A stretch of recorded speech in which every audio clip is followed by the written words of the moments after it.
भगत सिंह और उनके दोनों साथियों का अंतिम यात्रा।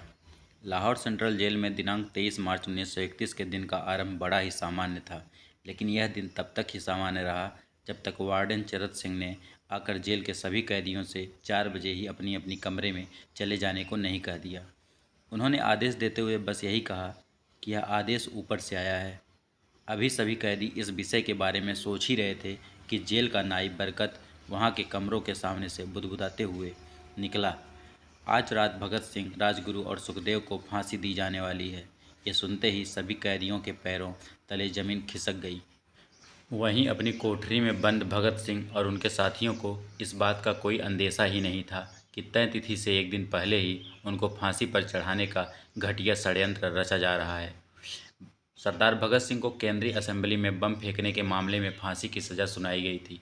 इस फांसी की तिथि 24 मार्च 1931 तय की गई थी, लेकिन तय तिथि से एक दिन पहले ही भगत सिंह, सुखदेव और राजगुरु को बड़ी ही शांति से फांसी दे दी गई थी।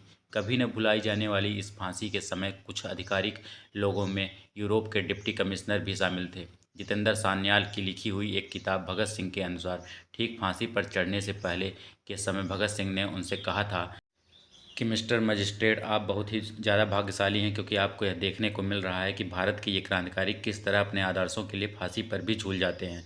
जेल में कोठरी नंबर 14 में रहने के दौरान भगत सिंह ने कई किताबें पढ़ी थी। इतना ही नहीं, अपनी फांसी पर जाने से पहले भी वे लेनिन की जीवनी पढ़ रहे थे। जब जेल के अधिकारियों ने उनसे कहा कि अब तुम्हारी फांसी का समय आ गया है, तब उन्होंने कहा, ठहरिए, पहले एक क्रांतिकारी दूसरे से मिल तो ले। इसके कुछ मिनटों के बाद ही किताब छत की ओर उछाल कर बोले, ठीक है, अब चलो। फांसी पर जाते समय भगत सिंह, सुखदेव और राजगुरु तीनों के चेहरे पर जरा सी भी सिकन नहीं थी। उल्टा वो तीनों मस्ती से गा रहे थे, मेरा रंग दे बसंती चोला, मेरा रंग दे बसंती चोला, माय रंग दे बसंती चोला। फांसी पर चढ़ाने से पहले इन तीनों का एक एक करके भार नापा गया और सबसे अंत में स्नान करने को कहा गया।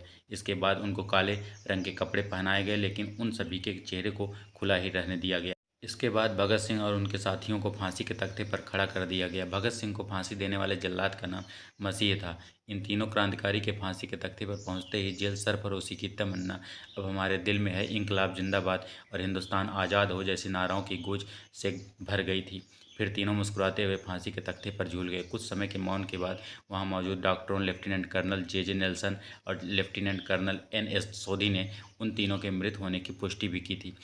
इन तीनों ने जेल में रहकर अपनी बहादुरी, आत्मविश्वास और त्याग का अद्भुत परिचय दिया था। इसी कारण इनको फांसी दे देने के बाद भी अंग्रेज़ों का डर सता रहा था कि इनको फांसी दे देने की घटना से कोई आंदोलन न भड़क जाए। अंग्रेज़ अपने इसी डर के चलते इनकी मृत शरीर के टुकड़े कर इनको बोरियों में भरकर फिरोजपुर ले गए और वहां जाकर इन पर मिट्टी का तेल डालकर आग के हवाले करने लगे। जब गांव के लोगों ने आग को जलते हुए देखा तो वहां आ पहुंचे। गांव वालों के भय के चलते अंग्रेज़ों ने शवों के अध चले टुकड़ों को सतलुज नदी में फेंक दिया और वहां से भाग खड़े हुए। जब गांव वाले पास गए तब उन्होंने उनके मृत शरीर के टुकड़े को एकत्रित कर विधिवत दाह संस्कार किया था।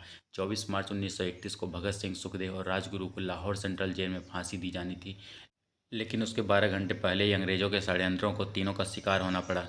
अपने फांसी के निर्णय को लेकर भगत सिंह ने 20 मार्च 1931 को पंजाब के गवर्नर को अपना एक अंतिम पत्र लिखा था कि उनके साथ युद्धबंदी जैसा बर्ताव किया जाए, उनको फांसी की जगह गोली से उड़ा देना चाहिए। 22 मार्च 1931 को अपने क्रांतिकारी साथियों को लिखे पत्र में भगत सिंह ने कहा था कि जीने की इच्छा मुझ में भी है, मैं इसे छिपाना नहीं चाहता। मेरे दिल में फांसी से बचने का लालच कभी भी नहीं आया। मुझे बेताबी से अपनी अंतिम परीक्षा का इंतजार है। 23 मार्च 1931 को 21 साल के इस लड़के और उसके दो दोस्तों ने अपनी मौत के बाद लोगों के मन में स्वतंत्रता को लेकर ऐसी आग भर दी थी कि जो देश की स्वतंत्रता के बाद ही बुझी थी। तो दोस्तों, ये कहानी आप लोगों को कैसी लगी हमें कमेंट करके ज़रूर बताएं और भी ऐसी रोचक कहानियों के लिए हमारे चैनल को ज़रूर सब्सक्राइब कर लें। धन्यवाद।